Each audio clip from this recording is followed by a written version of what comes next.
Who says you can't claim a win on a bye week?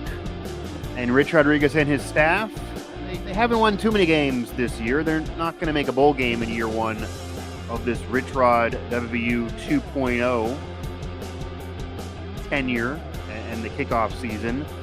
But they did pick up a victory this week despite it being a bye week as the Mountaineers successfully flip former Penn State commit and nationally rated offensive lineman Kevin Brown, who announces on the Pat McAfee show and then burns a couch. His father is a former Mountaineer who played under Rich Rod. He's a legacy. He was going to go to Penn State. James Franklin's firing led him away from the Nittany Lions and now led him to take those country roads to Morgantown. So here on this edition of Mountaineer Report, here made possible by West Virginia Sports Now, I'm Mike Asti. We'll be joined by Luke Blain. We are going to discuss everything and everything involving Kevin Brown committing to West Virginia, what Coach Rod even said also on the McAfee show after Kevin Brown was off the air and after he was done burning the couch. Couldn't talk literally about Kevin Brown, but, gave some answers that were alluding to Kevin Brown, of course. And then we're also going to touch on the hot start for both basketball programs, the men and the women. Men are winning. They have the brawl win. Now they're going to be tested, though, coming up into a tournament with some fellow Power 4 programs.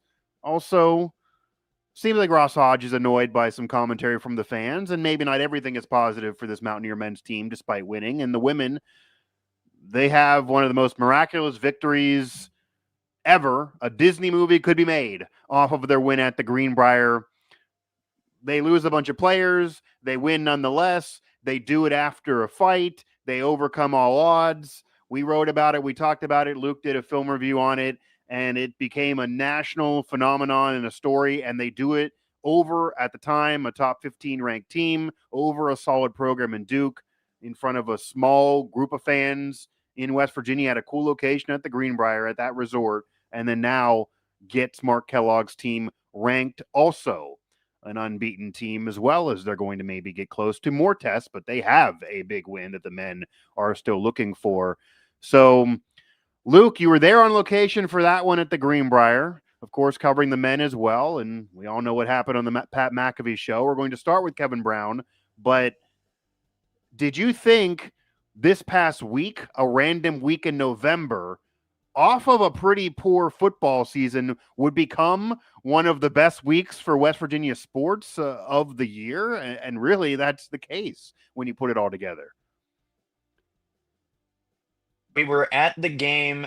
We were at the game. I was talking to some of the media guys. It was like, and obviously this didn't happen, but I said, man, if WVU football goes out there and beats Arizona State tomorrow, is this one of the best, craziest weeks? And of course, you do have to factor in men's soccer losing the Mountain State Derby. But man, there was the potential there for an all-time great week in WVU athletics. Could have been more.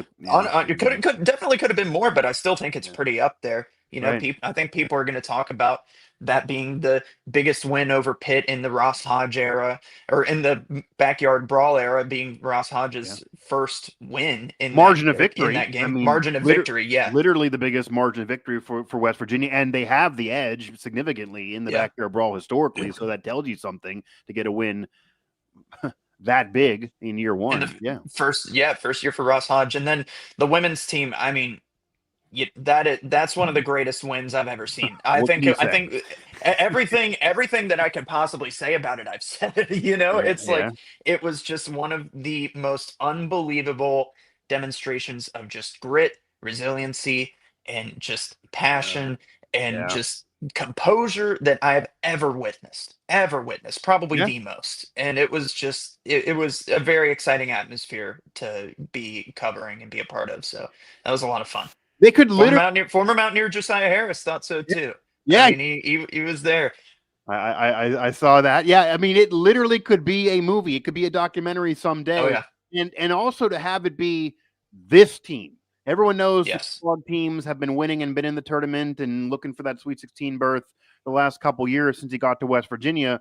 But those teams had JJ Quinterly. Those teams Yeah. had a NBA player. Those teams had stars and had more talent maybe on paper than this year's team. I think, honestly, if you look at the last 3 years and you were living under a rock and someone propelled you to the future and told you, close your eyes, pick a season in which they have a Disney movie like win and beat a top 15 team, and you're probably not going to pick this year's team off Right. just roster alone. And people even thinking that maybe this would be that team that maybe doesn't even make the tournament, but yet they're Yeah. getting wins. Sydney Shaw's playing well. She's kind of becoming that leader of the team. She's taking the mantle from JJ Quinterly, just like she did from Maddie Smith. So that succession plan continues to work. No matter who's coach for West Virginia, even if maybe you think like JJ was a role player initially and she became a star, and same thing happening for Sydney Shaw. But this team, maybe, and you alluded to this on our preview show, maybe a better overall group. And they kind of prove that by getting a win like this, because if Duke was in the same situation with their roster and 5 stars on their roster, maybe they wouldn't have pulled it off. Maybe other teams wouldn't have pulled it off. Maybe, South Carolina wouldn't have pulled it off. If you lose that many players and you're just emotionally scarred from the game over a team that's supposed to beat you, and then to still get the win, it's a big deal. And you almost got to make sure you don't have the emotional roller coaster and then dip down. We talked a lot with Ross Hodge after the brawl that you keep that even keel after that big win, because we've seen teams across sports throughout sports history have that high and then a crash down with a low. They didn't. They got a big win over Lafayette, even though a lesser opponent. We'll now see what the women's team does, and imagine they're going to keep on winning, of course. It's a great program that Mark Kellogg has put together, and a testament to him and his staff to have them be able to pull off a victory like that for sure. Luke Blain, Mike Asti here, Mountaineer Report, West Virginia Sports Now. All the coverage of all of that, Kevin Brown to all the basketball news and notes, all at WVSN. Of course, find us on social, and also find this show everywhere you get your podcasts and here on YouTube and throughout the network. Before we talk more basketball, though, we are going to jump into Kevin Brown. And I like you're saying with basketball, I probably have said everything already that needs to be said, on social media, written form, or on a myriad of shows, and everyone else has said the same. Obviously, a really big deal to get Kevin Brown. It kind of was the worst kept secret. Everyone knew this was happening, and really, if it was not going to be announced on the McAfee show, which is a gigantic deal for the program and a great way to do it, it probably would have been announced earlier, because he was locked in earlier. He was literally wearing gloves for his high school game. Like, he was locked in earlier. He waited until Sunday to decommit. But, our colleagues that cover Penn State, and even my sources there, they, I talked to even coaches that are there. They literally knew he wasn't coming weeks prior. Like, he really decommitted a while ago.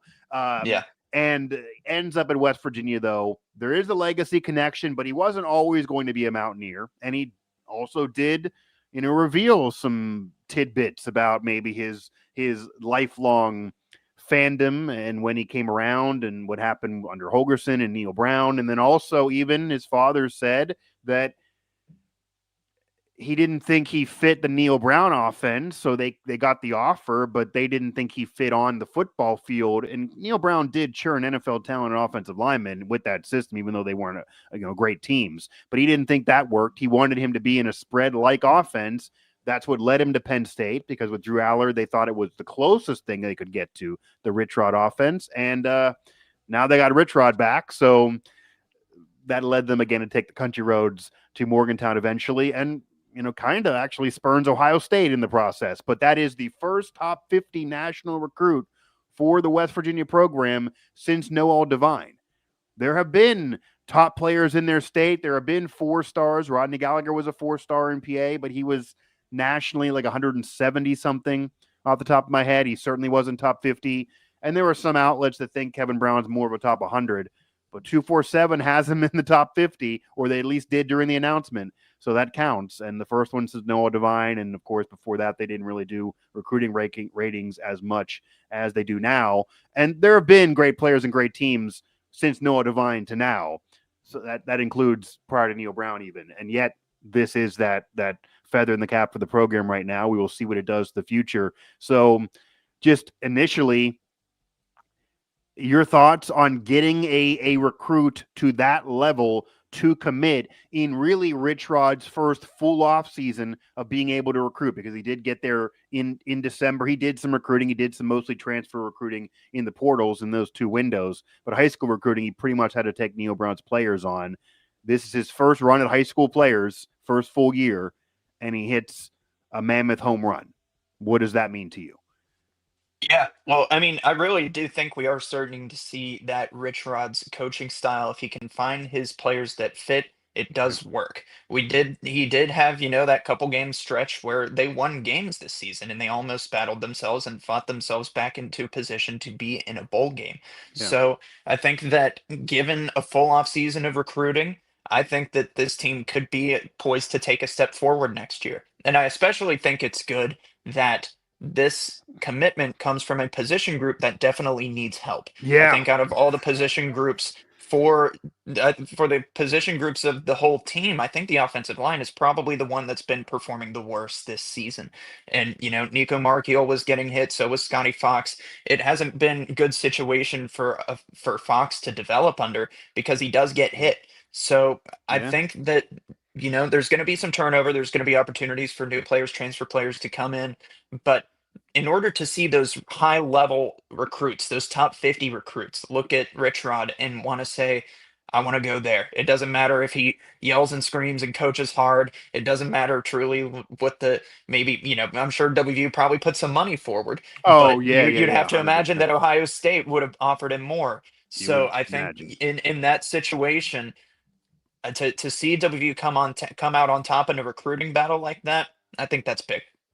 And it does also feel like, and Rich has talked about this openly, that even though they need to have a certain amount of money to compete in general, and they all claim that it's kind of been rectified and what it wasn't there. So maybe this is proof in the pudding a little bit of that. Obviously, Kevin Brown isn't going to come for free, even if he wants the legacy connection and feels like he fits in the offense. They're not going to pay Ohio State money. But I think one takeaway is, and we don't have the official numbers, nor does anybody right now, because we're still in the middle of this season, for what's going to be there next year, of course.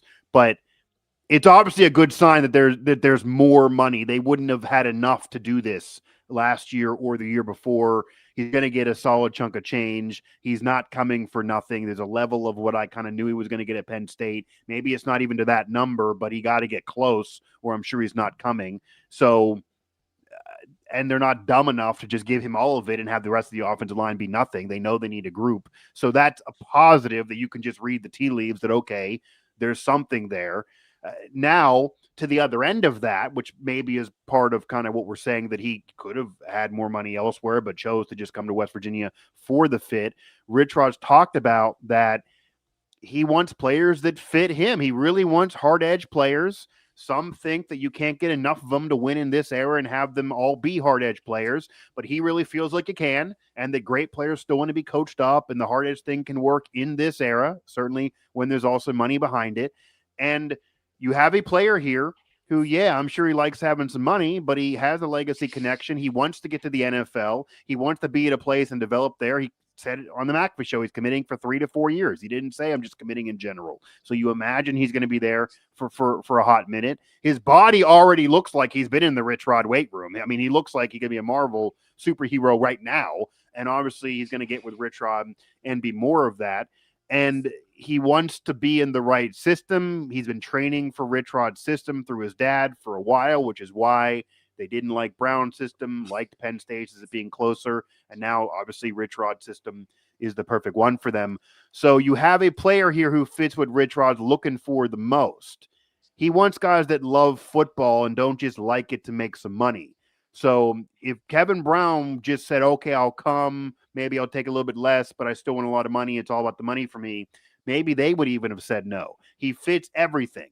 So the positive is you found that kid that fit everything, and now he can certainly help you get other recruits, can make the class better. Maybe other linemen would like to play for him because he'll cover up their mistakes.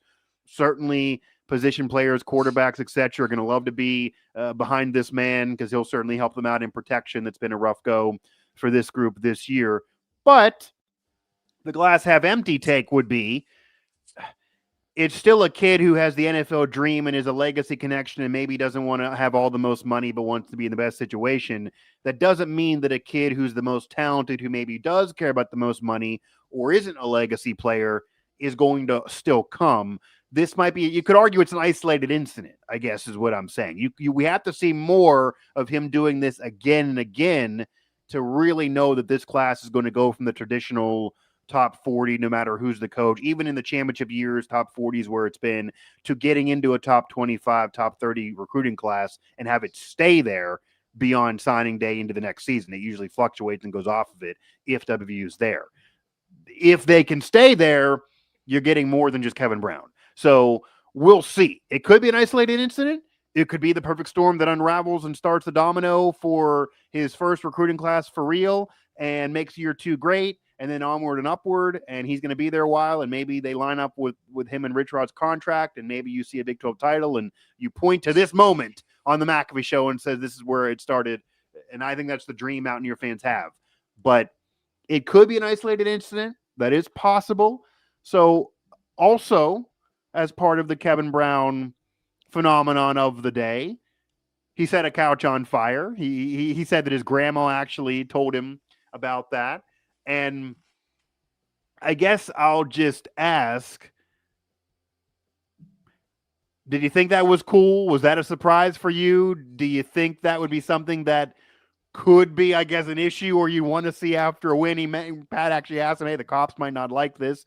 And, he responded that they'll like it if we're winning and they'll be fine with it. And maybe that's true. But, I will say, even before my time, if you remember the beginning of all that, decades ago, that kids got expelled for doing it. Like, oh, I had no idea they got expelled. Way back in the day. I mean, you were basically just born, and this is even before I was a student. But I'm just that was more like the Kevin Pittsnoggle Elite 8 year, 20 years ago with Beeline there. That time frame, kids got expelled for it. So is it going to maybe be a problem that this Kevin Brown kind of appears like maybe you want to check in on him after a big win, that he might enjoy himself a little bit? Yeah, well, I think that when it comes down to it, I think at the end of the day, Mountaineer fans want that feeling of Mountaineer football feeling like that again, right? And I think, we saw that. I mean, there were couches burned in Morgantown after that backyard brawl win. Oh, yeah, yeah. That absolutely Yeah. happened. And you know what? Maybe the police will crack down more on it, but you know what? Maybe they won't. Maybe they'll see that and say, that's pretty cool. But yeah, they'll be happy about the win too. They might look the other way if the win happens too. They're fans too. They might turn a blind eye every once in a while. It's a college town. It's a college town. Again, that's the difference of WVU than say Pitt in a pro city. That there's a chance that a cop in Pittsburgh is not a Pitt fan. They might be a Penn State fan, WVU fan, or don't even care about college sports. The cop in Morgantown's a WVU fan. So, and that's just the case. So yeah, it was kind of an extra explanation point. I don't even think McAfee was expecting that. It kind of caught everybody by surprise, and it was definitely a cool part of it. Now, do you think the legacy part of it is part of them getting him, or do you think this is showing that Rich Rod's going to be able to pull these type of kids? What do you kind of take from this major recruiting win? Because while the legacy thing might be part of it, the system's part of it. He wants to play for Rich Rod. He was a legacy when he committed to Penn State initially. It's not like, he's been a legacy his whole life, and it didn't persuade him before. And you could make an argument that even with Rich Rod being the coach and now being the fit that Neil Brown was not for him, if James Franklin was not fired, he's probably not decommitting. He's probably still going there. And even if Rich Rod is the coach of West Virginia, they probably have to try again for him next year, but he's probably not coming as a freshman. So how much do you think the legacy thing weighed in? Well, when you think about it, I think that Kevin Brown had an opportunity, I would say, and this is just an outsider theorizing, but probably had more time to get to know James Franklin, being a highly touted recruit from Pennsylvania. Yeah. And, he probably had several visits over, or several conversations with him over his recruitment. So Rich Rod comes in at the very end, doesn't really have that time to really set the foundation for a relationship like that going through the recruiting process. Now, fast forward to the firing, that flips everything on its head. right? Yeah. And there's an established relationship between his father and Rich Rod, and him having coached him, So I think that for him being able to vouch for Rich Rod Yeah. and really help set that one up, it was definitely a favorable position. And who knows if he would be committed if he wasn't a legacy, type player. But I definitely think that, at least initially, I don't think Rich Rod would have stood much of a chance against James Franklin, of course, since he, got hired in December, right? So I think that's Yeah. it's kind of hard to tell how much of a part that played, but I doubt that his dad knew Ryan Day. Maybe they do, but I don't know. Yeah, I mean, you get recruited and get to know coaches, and Day's been there a while, but certainly doesn't know him as well as he knows Rich Rod, of course. Yeah, Yeah, 100%. I mean, the kid could have waited because we kind of knew it was happening, and James Franklin admitted that he's been recruiting for Tech for a couple days. Like, that just was waiting to announce. I'm sure I know, and I'm sure he's been telling some recruits, like, hey, I'm going. Matt Sieg, for example, has heard from him.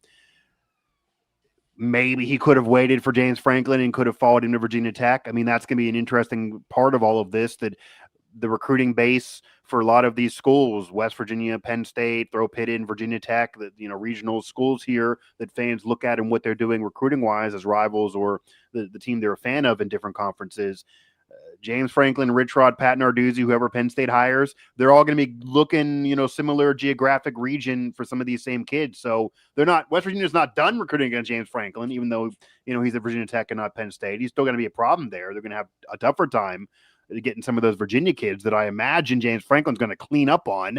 And it's, I texted somebody, my first reaction, UVA is effed, was a yeah, text I sent somebody, because they have been better the last couple years in football, aside from 1 year with Heath Miller 15 years ago, former Steeler. They're not known for football. They're known for intelligence and maybe yep. basketball. They're going to have a tough time now because they've been getting some Virginia players. It's a hotbed there. Tech has not done well recruiting Virginia for a decade plus. That's part of the decline. James Franklin's going to fix all of that. He's going to get those kids. West Virginia's been getting some of those kids. He's going to get all those kids probably. So maybe Kevin Brown could have followed him, but if Franklin wasn't fired, you imagine he's still going to Penn State? Maybe not. Maybe he would. Maybe they would try for him next year in West Virginia, but you imagine this year he goes to Penn State still. But hey, the reality is Franklin got fired and Rich Rod swooped in and brought him over, and now he is a perfect fit. He was an absolute need. Do you think, though, that you can have the top player in somebody asked me this on a radio hit, and I'm going to pose it now to you because it was interesting, and then we'll get into the Neil Brown and Dana Holgerson of it all here before going to basketball. But do you think you can have the top player of a recruiting class that sets the tone as the leader of that recruiting class be a non-skilled player, a non-skilled position player, meaning an offensive lineman be that guy? Normally, at every program of any level, your top player of your class is usually a skill position type of player. Obviously, Noah Devine was the last player of this ilk. It's a great win. Kevin Brown's a great player. You do need to build offensive line, and then it'll help everything else. They can't have a bad O-line and expect any quarterback to have a chance. That's all true. It's not building a team wrong by any means. This is right. But do you need to see a position player, a skill position player also at that level to really then believe they're going to contend for championships? Or can they do it with great linemen, maybe another 4-star lineman or two, have the linemen get all the money, and then have Scotty Fox and whoever else take the reins, but be elevated because of the protection around them instead of having great skilled players who are making up for maybe other spots? Like Rich Rod had skilled players, obviously, in his first tenure. Are they going the opposite direction here?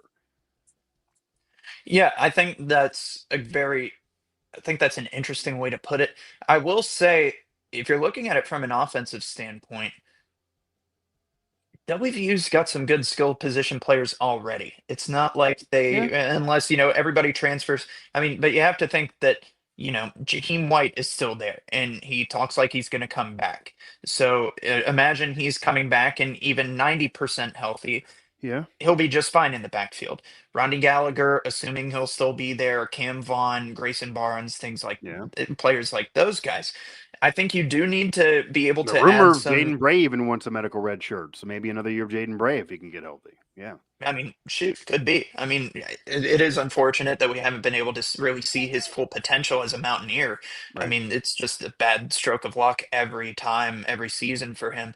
So, I mean, but you could really have, and that's not even just setting it from a talent perspective and a depth perspective, but also culture perspective. Having guys who have been there, who can buy in and lead and help establish that culture for those freshmen coming in, like Kevin Brown and anybody else that Rich Rod signs. Right. So I think that, like we said earlier, the O line is the main problem on offense. So if you get the players to help establish that O line and you can keep the wavelengths of the running back room, wide receiver room Mm-hmm. remotely stable and and similar as to this year, it'll be really interesting to see how it goes into next year because I do believe that there will be one starting quarterback to start the season, whether it be Scotty Fox or some veteran who comes in, unless I mean, if there was any Yeah. season to just mess around with the quarterback position, it was this one, right?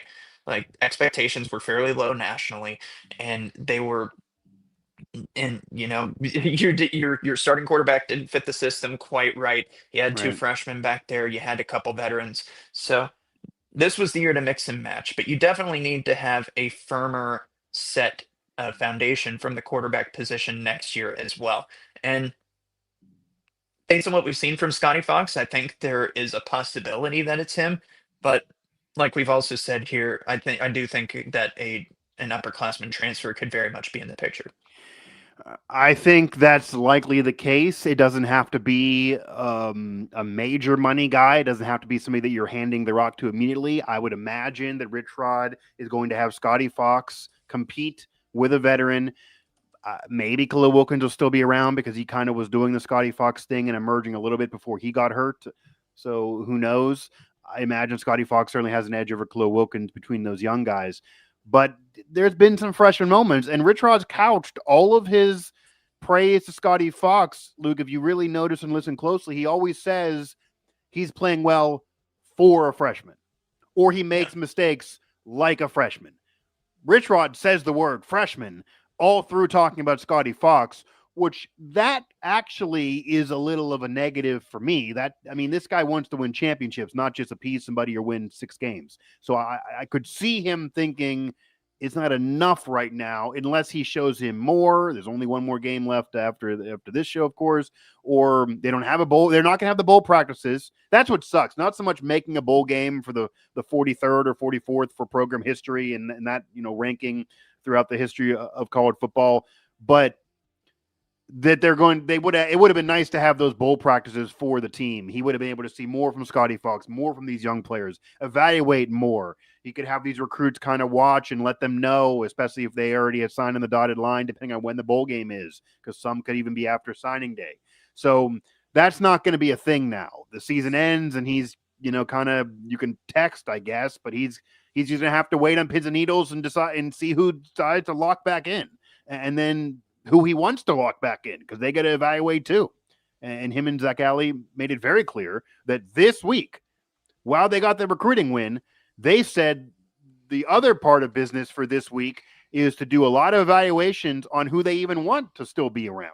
So they may sit down with some kids and say, we're going to look elsewhere. And it'll go both ways, as it always goes both ways. And they're playmakers here, but it's just interesting. I mean, Dave Weekly actually brought that up to me, and it kind of is interesting because it doesn't matter, I guess. I mean, if you have a top 50 offensive lineman that everybody in the country wanted and Ohio State was going after, that's obviously a great recruiting win. But yeah, you need skill position players too. But if they're not protected, it doesn't matter. And when you get protection, it can help everybody. So it can work hand in hand.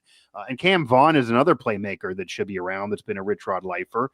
The only issue there, everyone wants him to get the ball more. I will tell you that Rich Rod's been asked by me and answered that there are things Cam Vaughn needs to work on that would also been nice to have during bowl practice. He's getting 5, 6, 7 targets in some of these games. He's only getting 1, 2, or 3 catches. And yeah, they're often for big plays and touchdowns, but Rich Rod claims he needs to work on route running. I don't know if the untrained eye sees that, but there are things the coaching staff still sees. They don't yet believe Cam Vaughn is a Big 12 number one true playmaking wide receiver. There's a reason why they don't just chuck it to him on every other play and hope for a PI or a reception. So there are playmakers there. There's talent there. They got to get more of it in order to really take that next step. What do you think this does, though, for the expectations of this next season? Because when you only have a 4-win year, obviously if they make a bowl game next year, have 7 wins, that should normally be a win. But I don't know if you also heard this, Luke. He literally said on the McAfee show, the same show after the Kevin Brown commitment, that if they are not talking college football playoff in November next year, he did something wrong. I think that was exactly what he said. He said a lot of things last offseason, and it didn't end up happening. The injuries and not being there long enough, all of that could be an excuse. Those excuses do not exist for next year and next season. Do you like hearing this from him again? And what would be a reasonable, solid season? You mentioned taking a step. Do they have to be in the CFP if they have a great recruiting class and Rich Rod's talking like this? Or can a 6-7 win year be good next season? Well, I think in terms of the conference you're in the Big 12, it's it's way more open than a Big 10 or an SEC, right? Yeah, So it is. I think if you do, say you do have we'll just go from there. If you have a really good recruiting class, I think you should be in those talks in November. The only couple teams that I think that have been consistently very good in the NIL era are Texas Tech, and even from Texas Tech, it's a step down to BYU.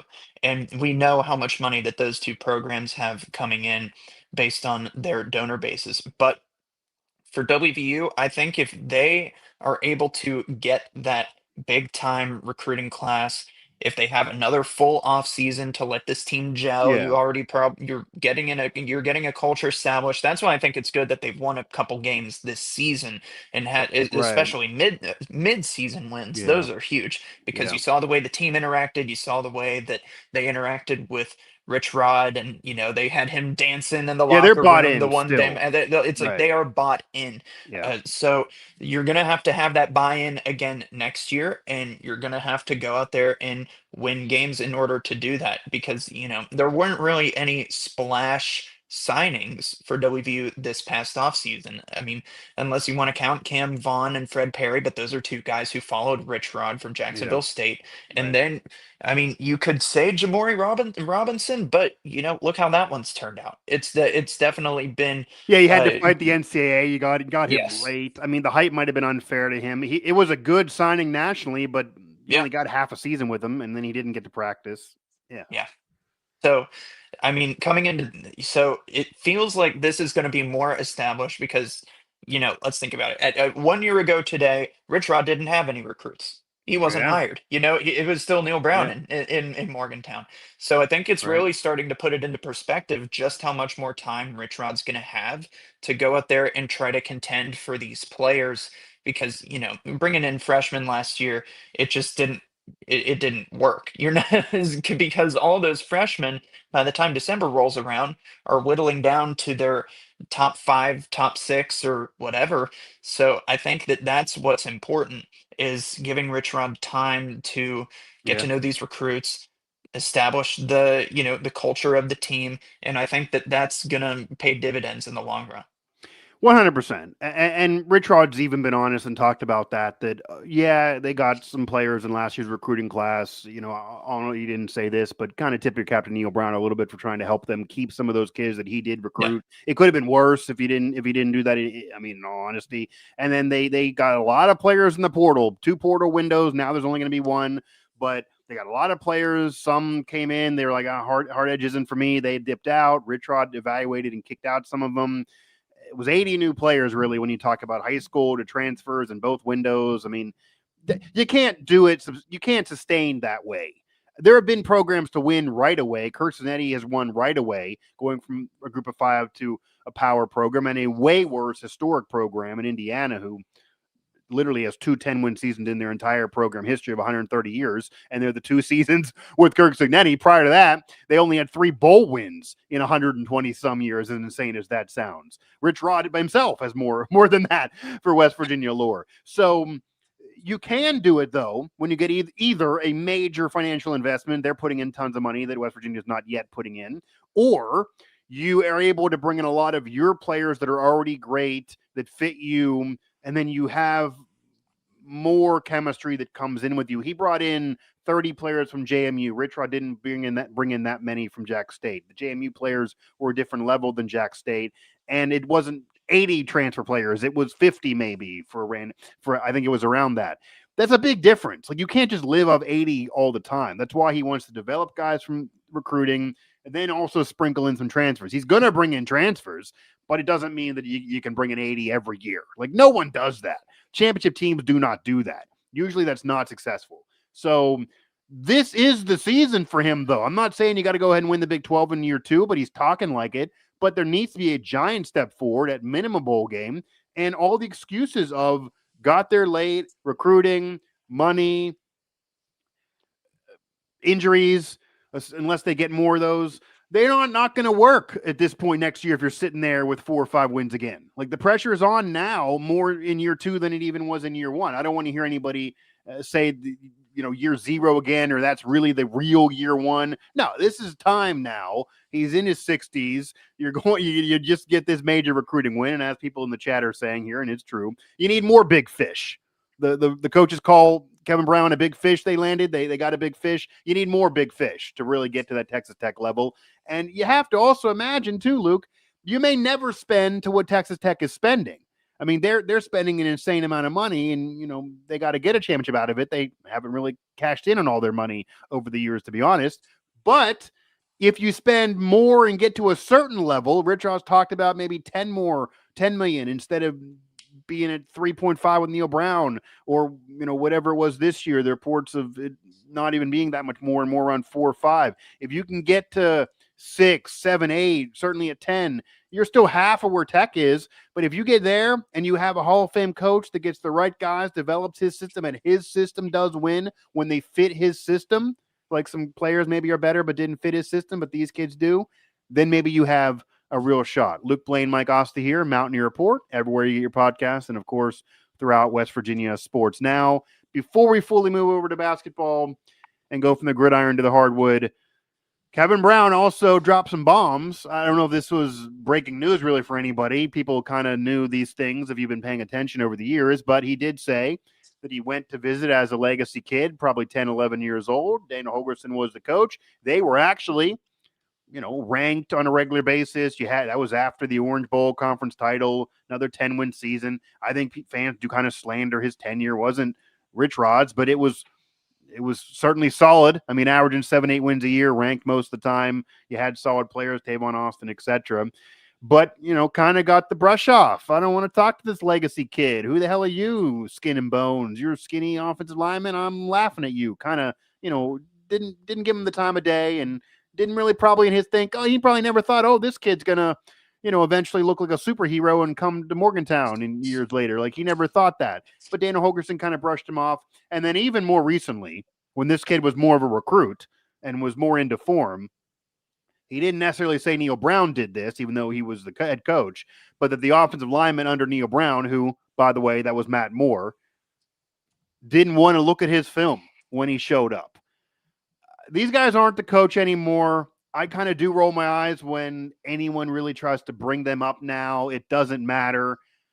I do talk to still some of the coaches under Neil Brown. Not Matt Moore. I'm not close with him at all. It's hard to imagine that would have been the case. They don't come off like a rude bunch, whether they want a kid or not. They're more respectful than even other coaches, whether they want or not for you. But what are your thoughts on Kevin Brown, number one, choosing to kind of bring up some dirty laundry from Dana Holgerson and Neil Brown and make it clear he didn't like those two coaches, which again is why he probably wouldn't be here if Brown was still the coach, and just anything else that kind of still stains those two legacies, good or bad?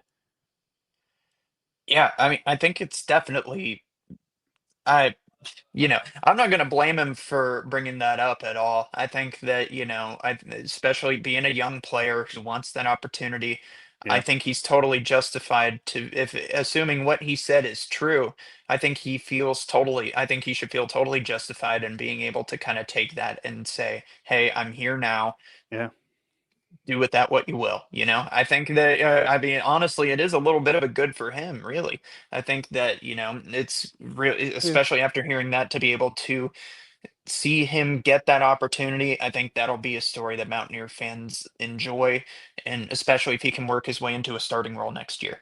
I think that this is going to be, and it's just kind of hard to imagine, like, saying, no to watching the tape on this kid or whatever it is. That's But, what's hard to imagine. I mean, I totally yeah, believe Dana Holgerson brushed him off. I totally buy that. yeah, I definitely buy that. That was before your time as a student, of course, but I definitely buy that. yeah. Maybe Matt Moore did it. Here's what I'll say. I think that if it was a recruit they really thought was legit, or even any recruit they invited at all, just out of being respectful, Neil Brown, a really nice guy, even if obviously he wasn't, winning enough games to be the head coach of the Mountaineers, that if Neil Brown knew that a coach did that, Neil Brown probably would have been upset about it. Maybe Neil Brown didn't know. Maybe it's just Matt Moore that went rogue. Maybe Matt Moore was, in a bad mood that day. It's not excusing them, but it just does All seem out right. of character for Matt Moore and Neil Brown. Dana Holgerson, right on the money, 100%. Totally buy it. Totally buy it. I absolutely believe that occurred. Yeah. I mean, does it make you feel some type of way, though, about Holgerson? Of course, again, I buy that being his personality, or even the Neil Brown, Matt Moore situation. Do you buy that? I mean, I'm not accusing Kevin Brown of lying. I don't see his motivation to do that, but that does seem out of character from the Neil Brown staff, but not at all from the Holgerson staff. Yeah. I mean, you know, I never sat in on any of Matt Moore's pressers or anything like that. I know he's a very good offensive line coach, and I know Okay. that Yeah. and I know that offensive line was a position that WVU was relatively steady at. Yeah. And, so I know that they went after True. a lot more skill position players later in the years, especially, like on defense and things of that nature. So I can't really, I can't. You have to think with the foundation, because I mean, even if the team was still together from last year, or if the transfers would have stayed, it probably would be a half decent O line, with Krahe and, others having gone Yeah. to Virginia Tech. That's correct. Yeah. So it does kind of sound like a bit of a shock to me, but, it makes me wonder just how much they were really looking at offensive line in the later parts of Neil Brown's tenure. And I guess the defense would be kind of what you're saying, that the one assistant coach, and what's funny about this, if you remember, I'm old enough to remember this, and so are you, that even a year ago, when West Virginia was searching for the next group of coaches and the next head coach, there were many Mountaineer fans that wanted Matt Moore to stay. Right. Before him and Rich Rod went back and forth on X, and before he eventually went to Virginia Tech, and before the subtle, subtweet hard edge comment from Matt Moore, before that, like literally the week before that, a lot of the same people that turned on Matt Moore on a dime wanted him to stay. And the reason why they wanted him to stay, even though he was never really going to stay, because Rich Rod had his own guy, is because he was churning NFL talent. You can say Zach Frazier was going anyway, but Doug Nestor got NFL opportunity. I mean, he had a great unit. The offensive line was not the problem, really. They had bad moments, but for the most part, that O-line was fine and good. And you could say what you want about Neil Brown's play calling, the system, different players, Green regressing. The defense was awful last year. The offensive line was really not the biggest problem. They had NFL players there. Matt Moore seemed like a nice guy, seemed like a fine offensive line coach, fit that bill perfectly. That's why this seems a little bit odd. The only defense I guess I can even give is maybe to that end, Luke, maybe they thought, this is the one position we're fine at. We are churning NFL talent here. We know these guys are good. We got a maturation process here with Matt Moore on the offensive line. Who's this little legacy that at the time wasn't built up like he is now? That would have been a couple years ago. We don't need him. Maybe that kind of was, I mean, it's rude, but maybe they were like, this is, if he was a quarterback, a receiver, running back, maybe they would have, maybe they're like, we don't need to, I mean, we got Zach Frazier, Doug Nestor, like, we're good. We're not ready for you. you're not even going to be able to. You're not even been out of high school. At that point, they would have been in year 7 if they would have stayed. It would have been unlikely anyway. Maybe they thought, we're in year 4 of this, year 5 of this. We got a veteran bunch. I mean, that was also, to be fair, right around, I think, right before the Mayo Bowl year where they won 9. So going into that year, they might have thought the team was good. Like, it's still rude, and it was a future recruit and a legacy player, but maybe they just were like this, we're good on this offensive line. Like, we don't got time to watch your film. We need to correct other spots of this team. So maybe that was their thinking. Again, I don't know any of them as rude people, and I don't, from talking to some guys, I don't think they enjoyed that comment from Kevin Brown. But hey, if it happened to him, it happened to him, and more power to you to bring it up when you can, because he's now a Mountaineer and deserves to be that, and certainly could help lead the next era of Mountaineer football. But the cautionary tale is also what I just said too, Luke. We've seen great offensive lines lead average to bad teams. That happened under Neil Brown. So this is how you'll want to build. It's great to get a top 50 offensive lineman. Kevin Brown is a stud and a beast. You need more big fish. You need skill position players. You need to keep on doing this. You need to sprinkle in some portal and veteran guys. You do need to compete and figure out who really are those great players for next year with pressure. But if it's just great offensive linemen, that's not going to be enough. You can't do it you can't score the touchdowns on his own. So that is, Zach Frazier didn't, his best year was a Mayo Bowl year. He didn't win any conference titles. It does not guarantee the team wins just because you got one great offensive lineman. You imagine though more are coming, and Rich Rod's going to do a better job recruiting overall. You imagine. We will see if that keeps happening here. Mountaineer Report again. Luke Blain, Mike Asti here. Again, our coverage of Mountaineer football, but also now basketball, men's and women's, at West Virginia Sports Now, and of course also throughout the Mountaineer athletic and West Virginia sports scene. We're going to touch on the men first and then give some time to the women. And Luke again put out his first film room edition for the women, and it had to go to them because of the big win at the Greenbrier. And then we'll see what they do moving on, but they should keep winning, and kind of right now are proving some doubters wrong. But for the men, we've talked about this. You've written about this. What do you make of this team? I know you were high entering the season. They're winning. They're undefeated, but they're not even getting votes. They're not near getting votes for any ranking. Ken Palm wise, they're still kind of on the outside, or close. They're kind of on the inside, but outside of where you'd want to be. They're kind of a bubble team is what Ken Palm's saying right now, even though they're way better than prior to the Pitt game. And Pitt is not viewed nationally as anything special, so that's not even really a great win. They don't have that yet. And Eagle staff we've talked about and written about, he's kind of done nothing so far. You imagine he breaks out of that slump, but Chance Moore now returning. We haven't seen this team at full strength yet, but players that are there are not even performing, and yet they're winning anyway. You imagine they can't keep winning and into Big 12 play if Eagle staff keeps on not scoring and they keep having maybe these spurt. Like they haven't been perfect despite winning against lesser competition for the most part. Say that last part again one more time. Oh, I just said they haven't been perfect to this point. I mean, they've been winning. I thought I was like, if you asked me a question, I missed it. I was about to say, but I think that, yeah. I just was segueing into you. Go ahead. Gotcha. Cool. Sorry. You're good. Sorry, I was just looking at the I thought we froze. I thought you actually froze for a second. I saw you. Oh, no. Okay, because that's happened a few different times on different things. Oh, okay. I wouldn't have been surprised. But yeah, you're good.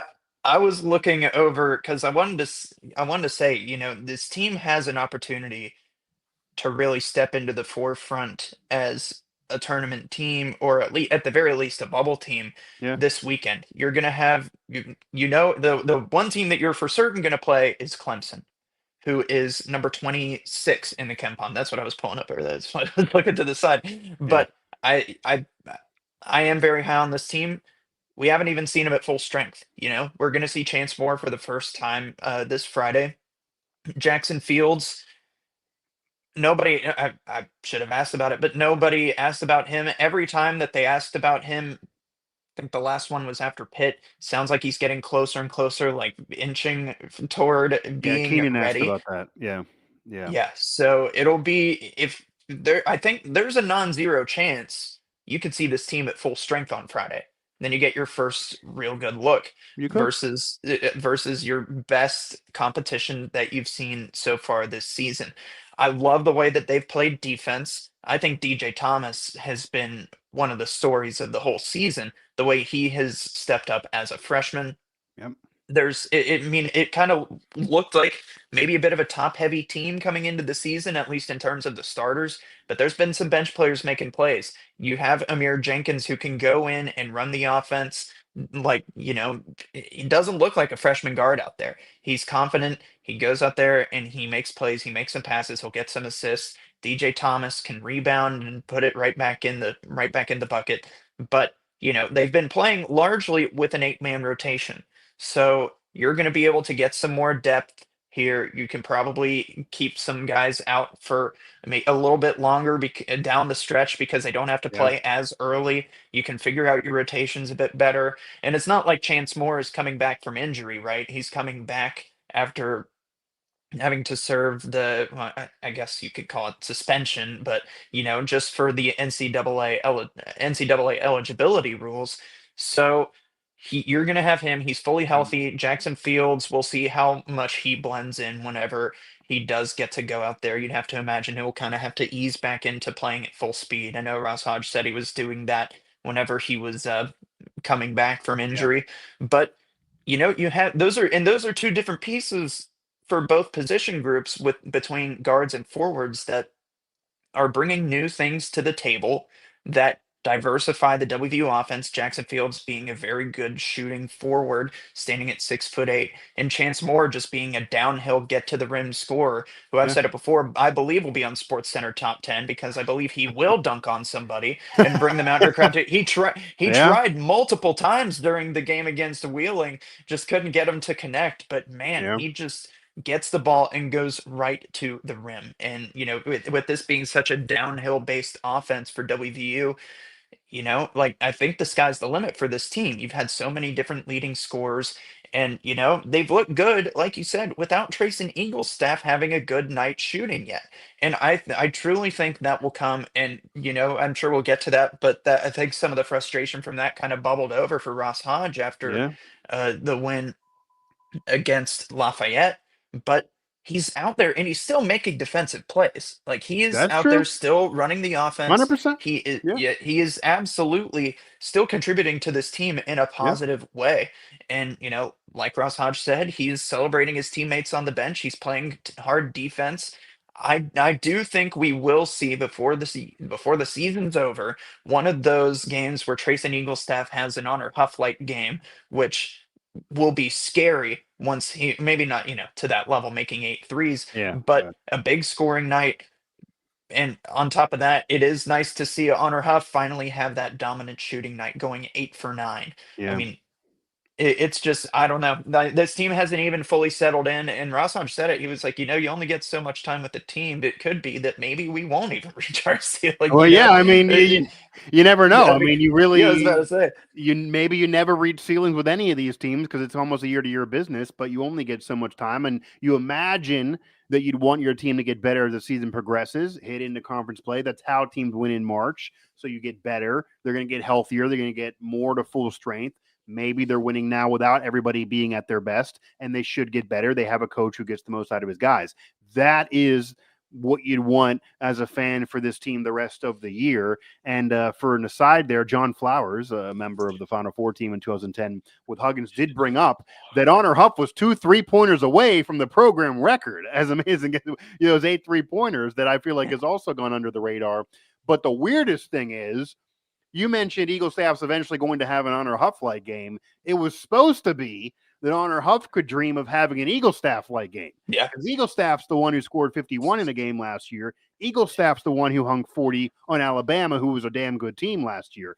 And to Ross Hodge's credit, and I do think he's kind of getting annoyed. Maybe he read some Facebook comments, even from our network, because he brought it up after Lafayette. You and many others texted me when I wasn't there, like, he's bringing this up off your question, and you're not even here. No one even asked this. And it feels like that maybe he's, maybe getting a little annoyed. But I will say what he said, to even expand on what you said, is true, because he Yeah. even brought up, to paraphrase, This is a kid who was a star at his last place. This is a different role now.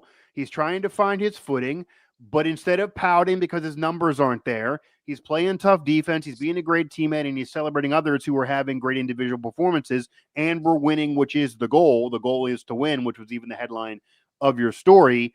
And when kids don't do that, and you have somebody who's a star who's not getting his individual numbers, we've seen this in sports, A.J. Brown is getting accused of this with the Eagles, for a national example. We're winning. Team just won a Super Bowl, and Eagles media and Eagle players are kind of throwing subtle jabs saying, like, what are you upset about? We're winning. You got a ring. And he's not happy because his individual numbers aren't necessarily where he wants them to be. And Hodge is trying to say, well, people criticize when an individual is mad when the team wins and he's not producing. This is a kid who's a great individual who's not producing, but we're winning and he's not complaining. So you're mad about that too? You can't win. These kids, damned if you do, damned if you don't. That's kind of what Hodge is saying, and I hear him there. The only issue is I'll say the same thing here that I've said on other shows when people ask me. The fans need to be reasonable. They need to give more time. I get all of that. What do you want to see out of somebody who's acting right even if he's not producing? You want him to be a great teammate? Sure. The fans want to see the offensive player and the scorer and the shooter that you recruited and was hyped up. That's what they really want. I eventually imagine it will occur. The issue is, and this would be to play devil's advocate here, Luke, and maybe I'll pivot it to you with this. It's easier to get your feet wet when you're playing lesser competition, which is what's gone on to this point. Aside from the brawl, every other game was kind of a tune-up and was designed as that entering the season. When you're a shooter, and you should be able to translate that, but it is hard to fit in when you have other great players who are going to take shots. That's why you're not maybe being passive and not getting enough shots, whereas in North Dakota, he could just take 20-plus shots a game and score and do whatever he wanted. He was the only show there. That's all true. But it's now going to be more difficult, you'd imagine, to get shots against Clemson, against Georgia, Xavier, Ohio State, in the Big 12 play, on the road, tough matchups.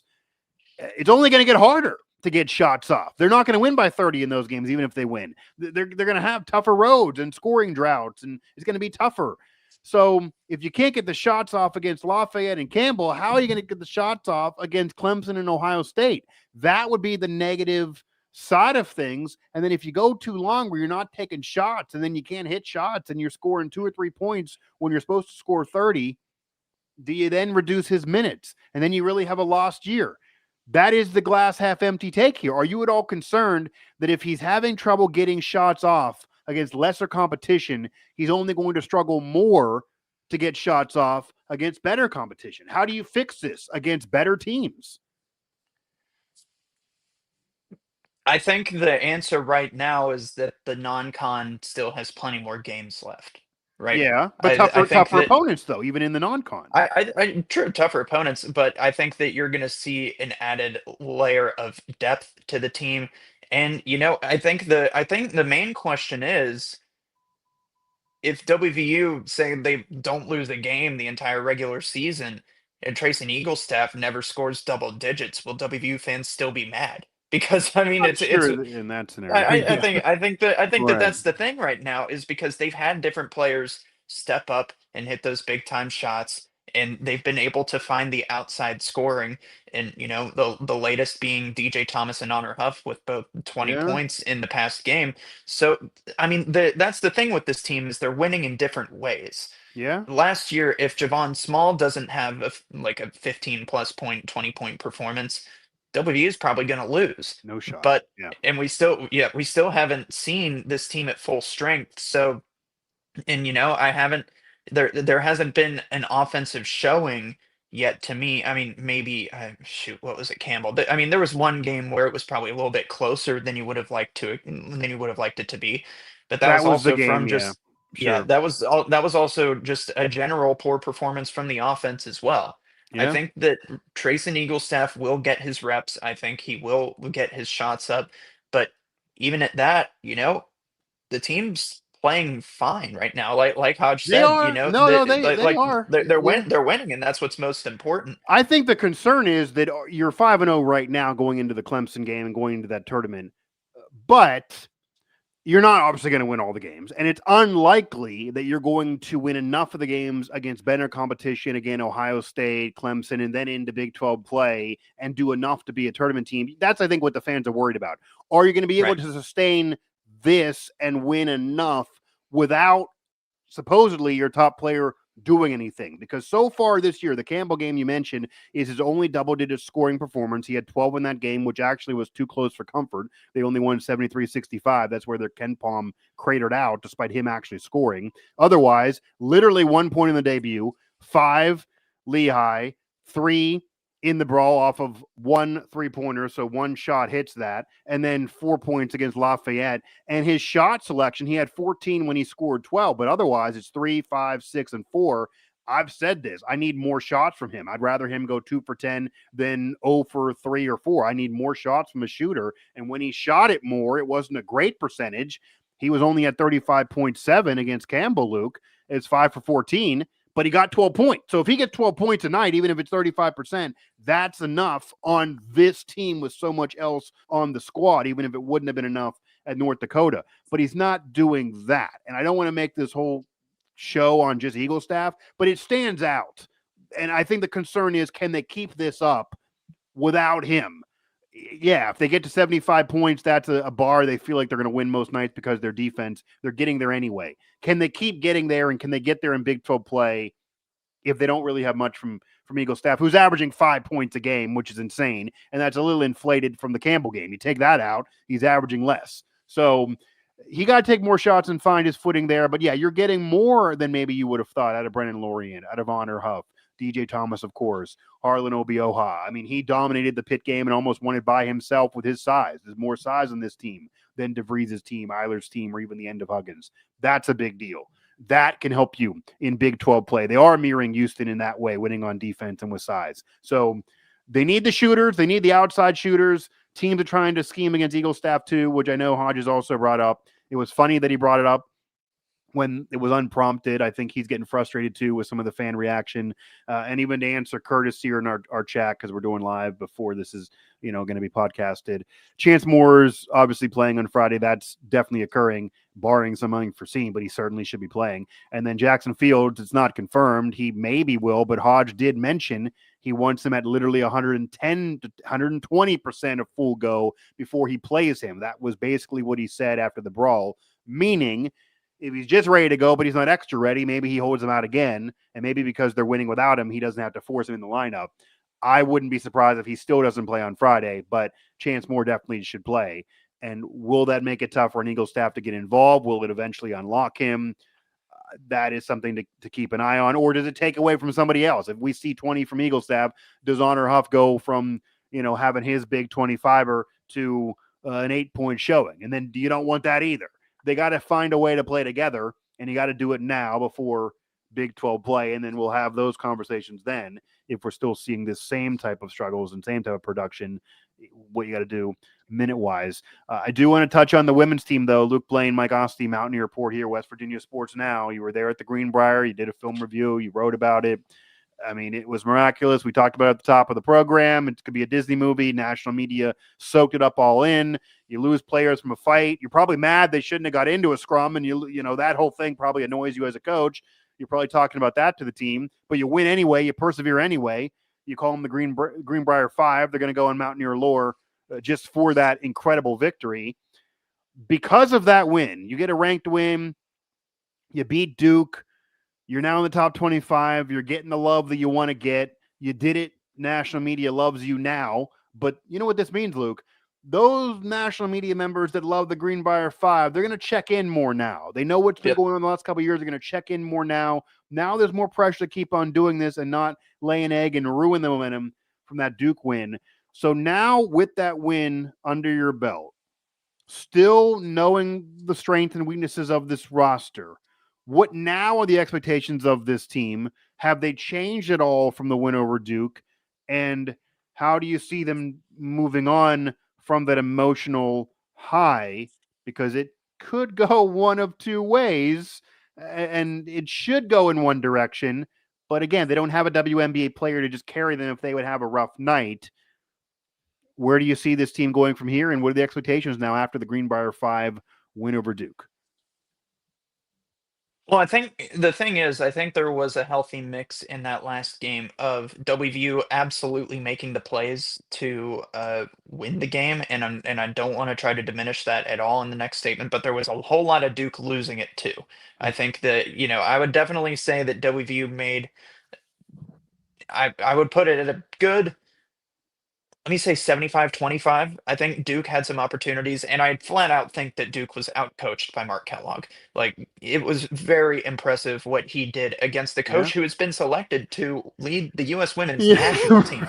That's right. been the talk Right. of the whole. That's Right. been the talk of the whole few days since that, where it's like, really, Oh, like, Kellogg's an underrated coach. He's an underrated coach in I America. absolutely agree. I think Yeah. that he's Yeah. been able to steadily put this team in positions to win, and they take advantage of it.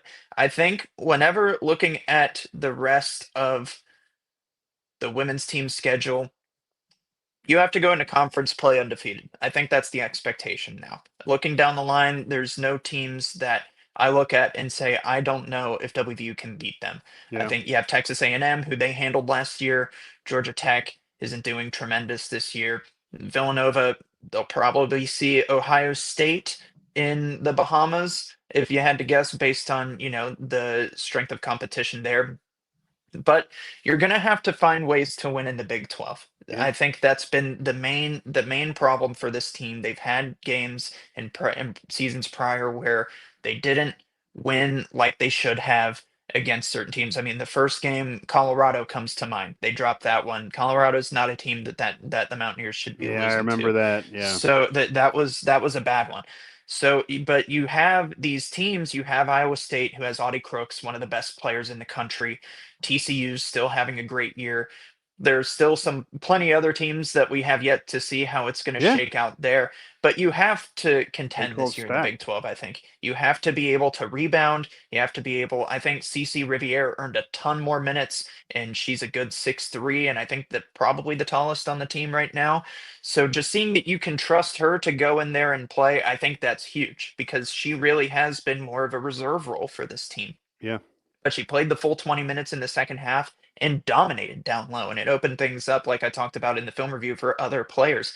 And that's just the problem, is that WVU hasn't had that dominating inside presence. Kylie Blackson was good and she served her role well, but she wasn't a player that you looked at on the scout and were like, we have to double team her whenever she gets the ball in the post. She actually honestly shot it better than she did score it inside. But Yeah. if you can get Riviere going in that role, because that's what every other Big 12 team does. You've had these dominant bigs. You've had Sedona Prince, uh, Aoka Lee from Kansas State, who they require so much attention Yeah. that it opens That's the up thing. other players, like last year, Haley Van Lith for TCU. Yeah.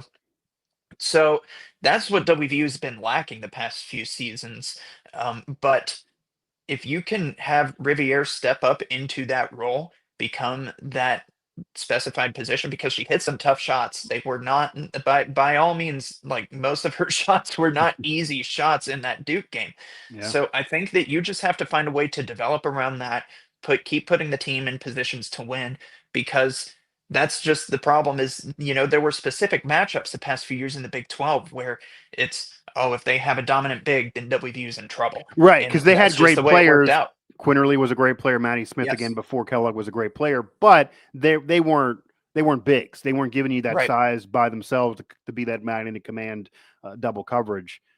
Yeah. Maybe they'll have that now. Like that piece is maybe the what you need to get to that Sweet 16 level, which they've clearly said is now the bar for the program. You've done the tournament thing. You've won a tournament game. You've gone toe to toe with Caitlin Clark and North Carolina, and your losses are good ones.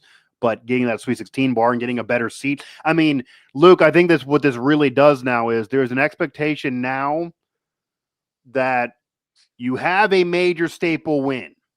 You have national attention. You are now ranked.